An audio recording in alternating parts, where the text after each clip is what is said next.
Olá, esse é o programa Grafocons, uma série de entrevistas com os autores e autoras da Conscienciologia que aborda os mais diversos temas, parapsiquismo, multidimensionalidade, séries de vidas e vários outros assuntos que você tem a oportunidade de acompanhar aqui na TV Cognópolis e que os autores da Conscienciologia produzem através das suas autopesquisas.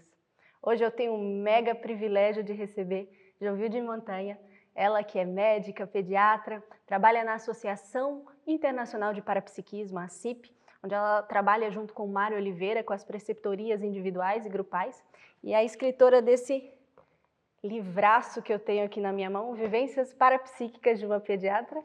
Eu queria dar minhas boas-vindas a Jovilde. Obrigada, bom dia a todos.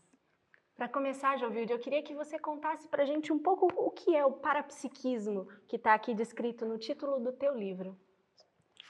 Então, parapsiquismo, a princípio, é uma ferramenta, é um conjunto de sinais que a gente tem, por exemplo, de poder acessar o íntimo das pessoas, de entender aquela percepção, por exemplo, assim, que chega num diagnóstico. Por exemplo, no meu caso, eu usava muito para perceber as doenças das crianças. As crianças, às vezes, elas não têm cognição, elas não sabem explicar direito o que sentem, então fica muito empírico assim, a clínica, a sintomatologia, porque fica pela resposta dos adultos que acompanham. Mas com o parapsiquismo eu conseguia acessar o que a criança estava sentindo, o que a criança precisava naquela hora, o que estava acontecendo. Então, é um conjunto de sinais que extrapolam os sentidos físicos da gente, tipo olfato, audição, enfim.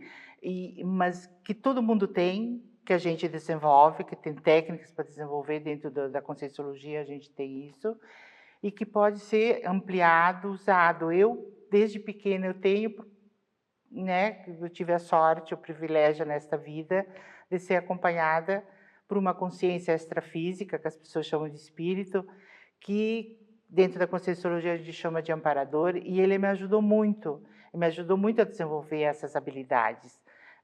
Ele me mostrava e me ensinava como fazer, como perceber melhor, de ficar calma, de me introjetar, de tipo silenciar minha mente, silenciar meu coração, meus sentidos, para poder perceber o outro, para mim perceber a criança, tocar suave nas crianças, que daí passava energia para a criança e a criança me dava a resposta. Então, isso é parapsiquismo, isso é perceber o que o outro sente sem... Ele é mais preciso do que qualquer exame de última geração. No prefácio do seu livro, tem uma parte em que o Mário Oliveira comenta desse diferencial do parapsiquismo na relação médico-paciente. Queria que você compartilhasse com a gente um pouco da tua experiência, o que você percebeu, qual era o diferencial desse médico em relação aos médicos convencionais que não lidavam com o paradigma consciencial. Dentro de toda a minha trajetória, vamos dizer assim, dentro do consultório, principalmente, trabalhei muito no hospital, trabalhava nos dois lugares, mas no consultório eram crianças que me escolhiam, era a família que ia lá, procurava tipo a pediatra. No hospital eu atendia quem hospitalizava, chegava na minha enfermaria conforme a vaga, enfim, eu atendia, mas as mães não tinham esse vínculo comigo tão forte. Eu tinha com as crianças. Por exemplo, criança vegetativa que não fala comigo, que não me diz nada, eu conseguia ficar perto, eu jogava energia e eu conseguia saber, assim, eles me davam dicas, informações que a mãe nunca ia me contar, porque eram agressões que a mãe fazia com eles. Então, assim, eles diziam, tia, a mãe não me dá o remédio. Daí eu me dava conta assim, deixa eu usar o anticonvulsivante, então, era 0, então ele tinha razão, a mãe não me dá o remédio. Então, assim, o parapsiquismo é esse diferencial, de eu acessar mais e mais profundo. Por exemplo, eu fiz quase 30 anos de consultório, eu atendi uma média de 20, 30 crianças por tarde, e eu não perdi nenhuma criança do consultório. Porque sempre o amparador me dava a dica antes, ele dizia assim, às vezes eu tinha terminado de examinar a criança, e o amparador chegava e dizia assim, agora que ele está quietinho no colo da mãe, bota o estetoscópio naquele ponto.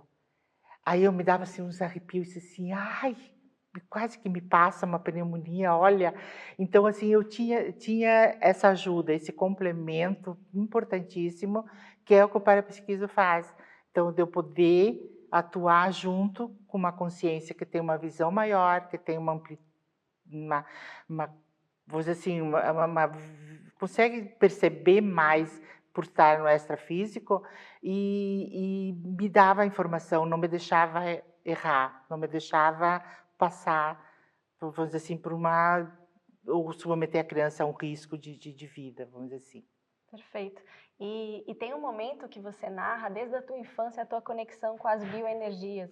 Você fala da tua conexão com os animais, com as flores, frutos, e até depois, posteriormente, no livro, você conta sobre um momento em que você precisava refletir junto com esse amparador, debater com ele alguns assuntos, e você ia para a Lagoa dos Patos, né? Isso. Conta um pouco para a gente de como essas bioenergias te auxiliaram e qual foi esse diferencial. Tipo, essa relação que eu tinha com o amparador, ela é energética. Uhum. Então eu precisava de uma energia equilibrada, saudável, intensa, ao mesmo tempo quase material. Então, se eu tentasse, dentro do apartamento, que a gente morava em 5 meninas, né, tentasse lá no meu quarto, fechar o quarto e tentar me comunicar com ele, eu não ia ter essa interação. Eu precisava de um espaço com muita energia, com equilíbrio, a natureza me dava isso. Então, a água da Lagoa dos Patos, que é a praia do Laranjal, lá de Pelotas, ali era o lugar perfeito que eu encontrei.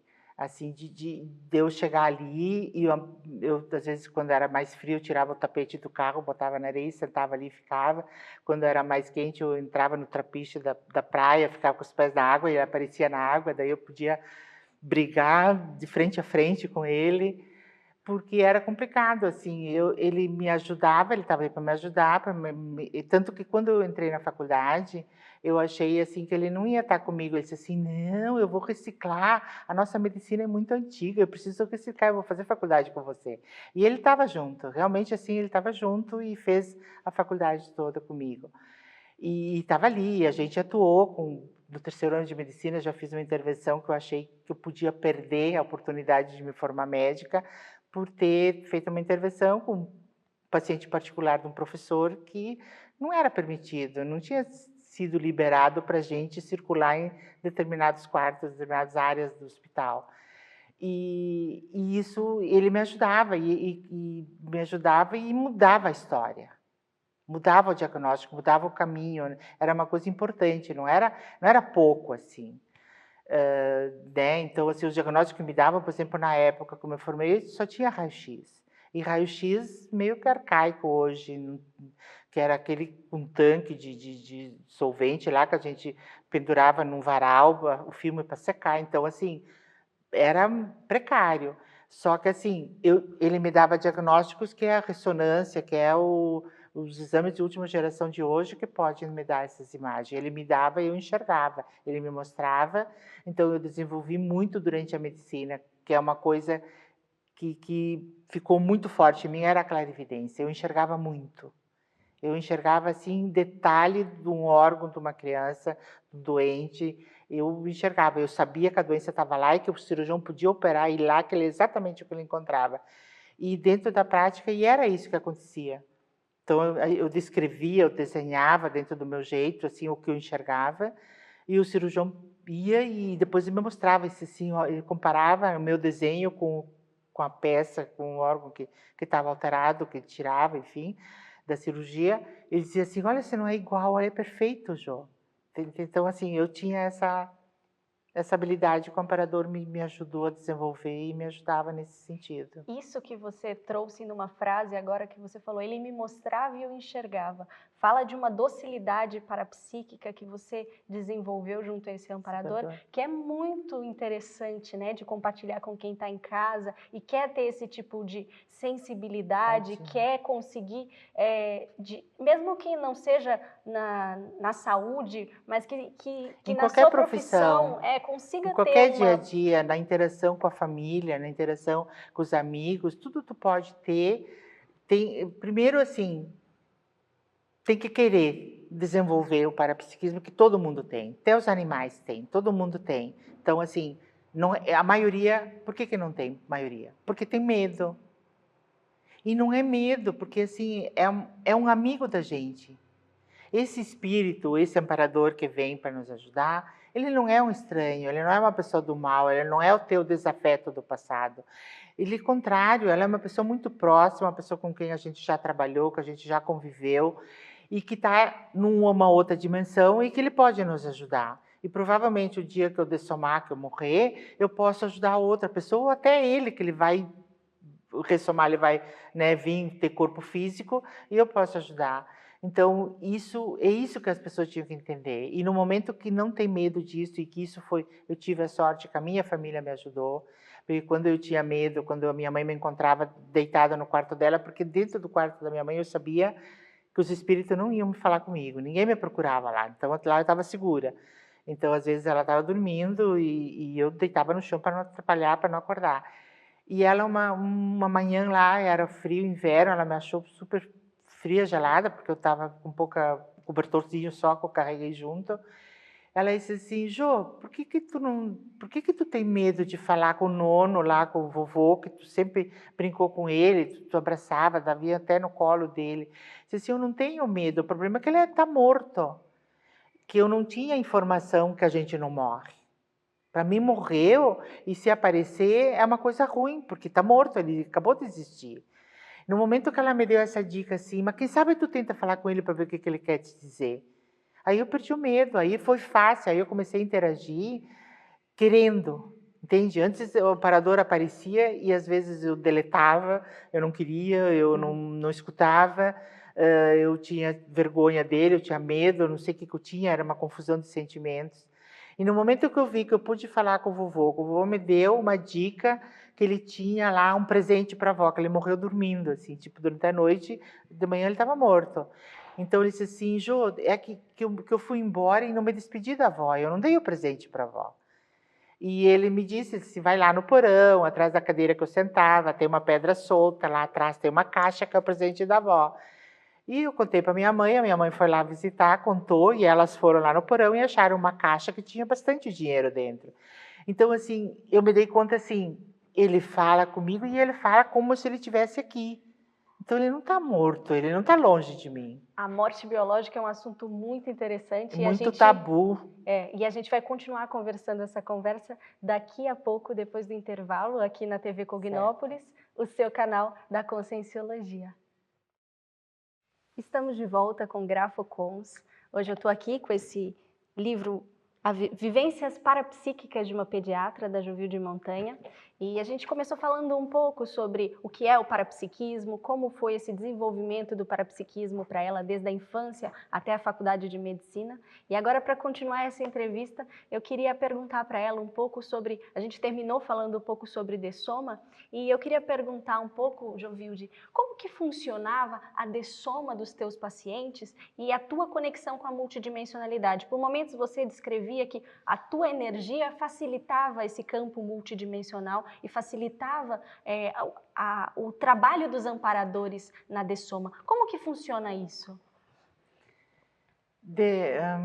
No hospital, eu trabalhei muito tempo em UTI neonatal, UTI de pediátrica e na própria enfermaria.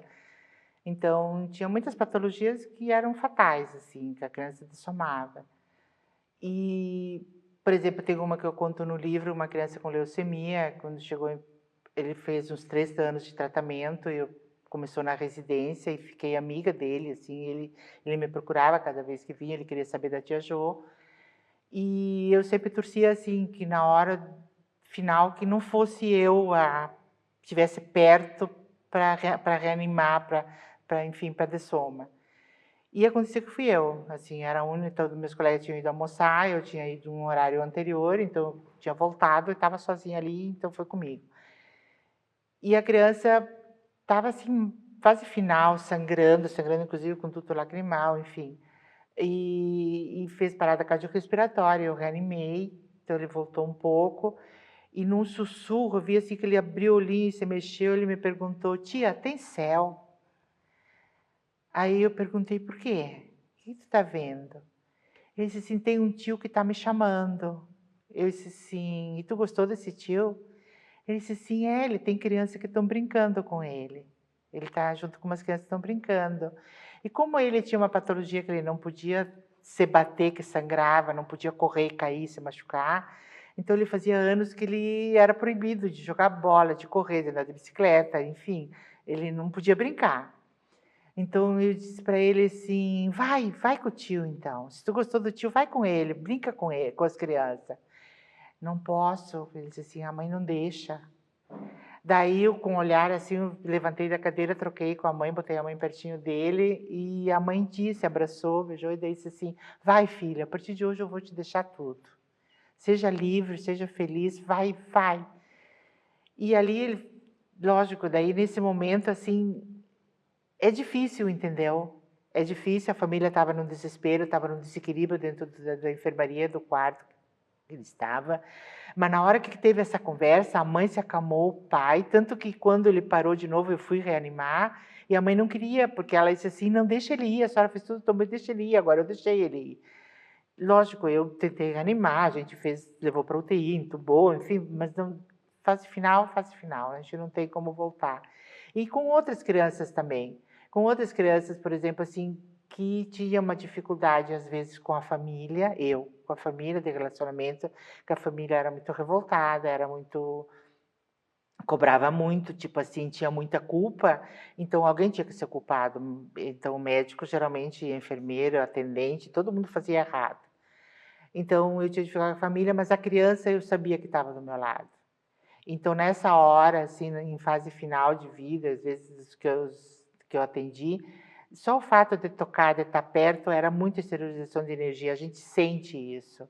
E a criança vai, ela vai bem, ela vai equilibrada, tranquila, tipo assim, vai que eu digo assim, a alma dela, a consciência se desprende do corpo físico e é tranquilo. E a família fica tranquila nessa hora. É a coisa mais impressionante, ele monta um campo de energia que ninguém grita, ninguém desespera, todo mundo fica sentido, todo mundo chora, mas é aquele choro sincero daí, é muito interessante, é muito diferente. A pares com a família, né? Você Isso. consegue fazer aquele esclarecimento para que a família Isso. entenda a importância do suporte naquele Muitas momento. mães ficavam assim, abandonavam os outros filhos, marido, para ficar junto com ela, daí e rezavam, e doutora, me ajuda a rezar para que ela fique boa. Aí na fase final, quando começava a ficar muito perto da fase final, a gente vê, sabe que a doença vai, ela vai ter um fim. Eu disse assim, começa a não rezar para ela ficar boa, reza para que aconteça o melhor para ela. Perfeito. Vamos começar a rezar isso, vamos começar, ficar junto com o nome, dizer o nome da criança, para que seja o melhor para ela, que ela fique num lugar para ela ser feliz, para ela ser livre, para ela ter uma liberdade que ela não está tendo hoje. Vamos começar a pensar assim. E as mães começavam a relaxar e começavam a pensar, daí no outro dia me perguntavam assim, o que a senhora quis dizer que aconteceu melhor para ela? Eu disse assim, tenta tu te imaginar, te bota no lugar dela, com dor, com crises convulsivas que não param, com fraturas que não tem mais como reverter, a dor que ela sente, o que tu quer? O que tu gostaria nesta hora?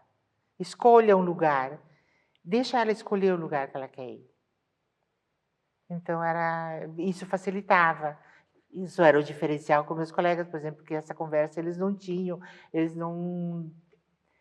tinham medo das minhas percepções, por exemplo, quando vinha um fenômeno, como acontecia com uma informação do amparador, ai, Jô, essas tuas coisas, ai, Jô, então, assim, era difícil, eles não... E ao mesmo tempo a gente percebe no teu livro que em vários momentos o parapsiquismo foi uma chave de recins suas. Tem um momento que eu gosto muito, que você está com uma dificuldade de lidar com um professor, e aí vem essa visão traforista, essa visão dos pontos positivos dessa pessoa. E que o amparador te ajudou a perceber. E ali parece que tudo mudou, né? Muda tudo, porque na hora que eu fico, por exemplo, os professores, eles têm o poder de decidir teu futuro, tipo assim, vai te formar, vou ter que assinar meu certificado, né? Vai até o fim, eles podem me interromper e não me formar. Então, assim, isso vem um medo, vem uma insegurança. Então, o que o comparador fazia? Ele assim, não, pega o lado bom. O que tu queria ser? Por exemplo, pega para ti o que ele tem de bom. por exemplo, a cosmoética, o afeto com que ele examinava os pacientes, mas ao mesmo tempo ficava numa postura que dava segurança para o paciente. Não, tipo assim, ele não era não era o amigo, não era o amigo íntimo dele, era o profissional que estava ali para ajudar e que se mantinha na postura e cosmoeticamente, com fraternidade, com tudo, mas assim, junto e ao mesmo tempo um pouco afastado do paciente. Tipo, não chorava junto, não sentava, não se lamentava. Então, eu pegava esses lados, assim, de um pouco de cada professor, então ele me mostrava. Então, assim, em vez de... Porque como eu tinha fenômenos parapsíquicos, e eu percebia que alguns professores percebiam isso, eles sabiam, assim, que aquilo não era da medicina, aquilo não era da pessoa intrafísica, da onde que ela tirou isso? Tanto que eles diziam, da onde tu tirou isso? E aí, como é que eu vou explicar de onde eu tirei isso? Que tinha um espírito que me disse que era para mim ir lá fazer e pesquisar, estudar, que eu chegava naquele diagnóstico. Não dava, Você entende? tinha a comprovação, você tinha eventos em que você pensava uma coisa, ia lá, fazia o Falar exame e era. e era. Isso sempre foi assim. Todas as informações que os amparadores me deram, amparadores que eu digo assim, eu tinha um amparador que eu chamava de árabe, porque ele me disse que era árabe, quando eu era pequena, que ficava muito comigo e era muito no consultório. Então, ali era o local dele, local de poder, vamos dizer assim, do árabe, era no consultório. No hospital, além dele, tinha um amparo de função, porque é uma instituição grande, o Hospital da Criança Conceição é um hospital grande, um grupo hospitalar é grande, então eu tinha vários amparadores, assim, que vinham, tinha, de vez em quando, vamos dizer assim, outras energias que me ajudavam. E isso era uma coisa diária, só que assim, tu tem que bancar isso. Isso é um desafio para quem quer ser parapsíquico e trabalhar com isso. É um desafio no sentido assim, o amparador vai estar contigo, no momento que ele te dá informação, tu tem que fazer andar, tem que fazer.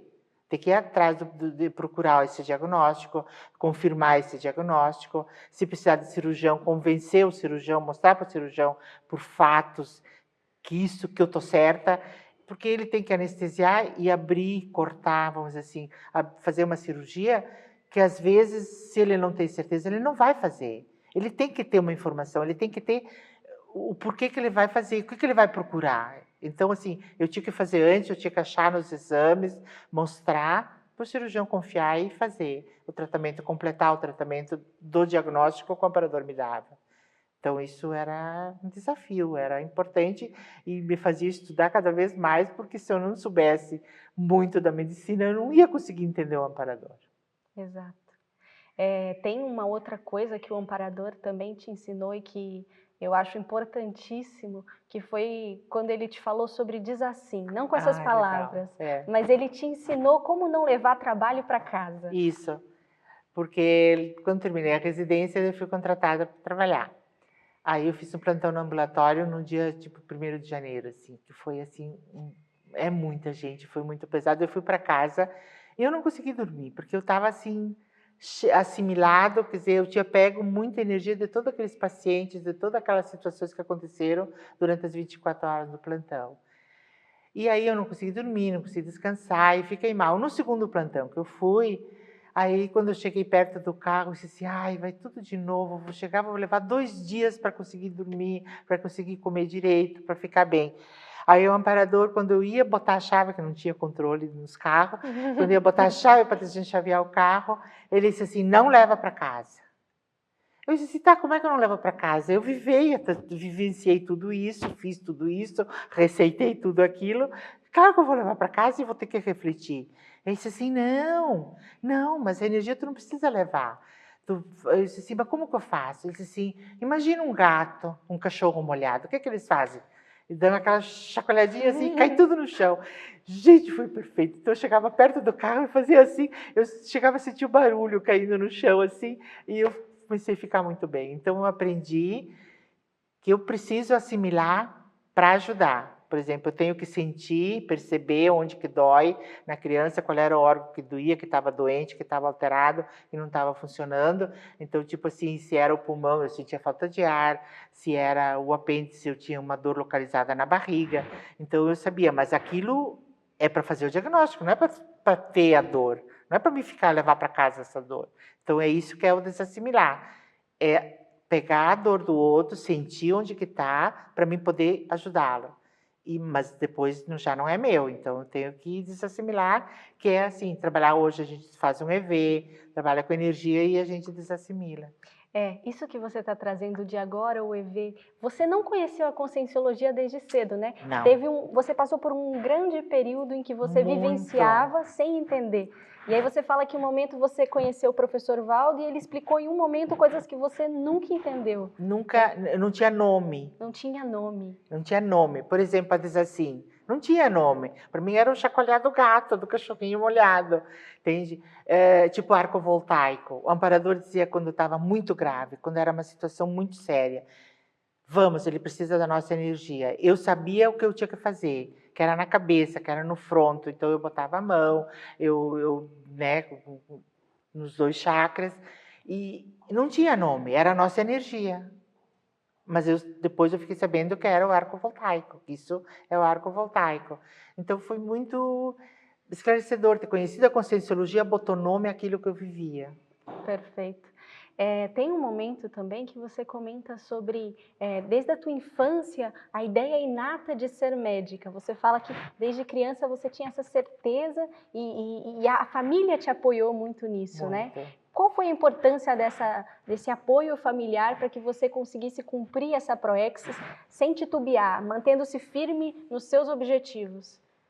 Desde pequena, assim, lógico, eu tive uma patologia poliomielite quando pequena, então fui muito a médico, então eu comecei a ter contato com médico, com medicina, mas ao mesmo tempo o amparador sempre me dizia assim que a gente tinha combinado, antes de eu nascer, a gente tinha um pacto, a gente tinha um combinado que eu emprestaria minhas mãos para ele terminar a missão dele. E aquilo me incomodava, porque eu disse assim, não sei nem se eu vou conseguir ser médica, né? Eu era pequena, mas eu sabia que eu queria ser pediatra, que eu queria ser médica de neném, eu sempre soube disso. E a família, a gente não tinha grandes posses na época, o pai estava começando a ser um profissional independente, até então, nessa época, ainda era empregado, e 7 filhos, então, e eu também, assim, se eu fosse para uma faculdade, todos teriam que ir. Porque só eu não iria. Que eu via muito lá na região que eu morava, que as famílias escolhiam um filho que ia estudar e os outros ficavam em casa trabalhando na colônia, na roça, para sustentar esse filho, esse irmão na faculdade. Então, isso eu não queria para mim. Ou todos iriam ou ninguém, nem eu também. E daí, mas a família toda assim, era assim, tipo, às vezes, assim, uma viagem. Aí a gente sabia quanto dinheiro que a gente tinha na poupança da gente, porque o dinheiro do pai era dele, na gaveta dele a gente não fazia as contas, aquele não era nosso. Esse nosso dinheiro, se a gente gastasse todo, a gente tinha que pegar dinheiro da gaveta do pai. Então os irmãos diziam assim, não, a Jo tem que ser médica, então a gente não vai gastar esse dinheiro, e a gente ficava feliz sem gastar esse dinheiro fazendo outras coisas. Então a gente inventava outras coisas, ia visitar o avô, a avó, que eram os casarões que eles tinham, que já tinha rio, tinha cachoeira, então a gente ficava feliz do mesmo jeito, que não precisava sem gastar o dinheiro que era para a Jo ser médica. Então isso desde pequena. Então, e esse suporte que a família me deu, tanto no parapsiquismo também, assim, eu não, até hoje meus irmãos assim perguntam se o homem que fala comigo ainda está comigo, como é que ele está. Então, assim, o livro, quando eles leram o livro, eles se encontraram aqui, porque eles vivenciaram, eles sabiam, assim, quando eu dizia assim, o homem que fala comigo disse, todo mundo parava, podiam estar na maior da briga ou na maior do jogo, todo mundo parava e disse, Ju, o que ele disse, o que é para a gente fazer agora? Então a família toda vivenciou as informações, as orientações dele. Ele ajudou a todos, na verdade. Tem um momento que você fala que a sua mãe foi fazer uma assistência e ela via você na tela mental dela, né? Também, assim, por exemplo, que nem ela dizia assim, lógico que ela tinha o parapsiquismo dela, mas ela dizia que não tinha, que não enxergava. Então ela se conectava comigo, por exemplo, numa urgência, numa criança que tinha aspirado lá para reanimar essa criança. E daí ela não usava essa habilidade dela, mas ela usava me usando.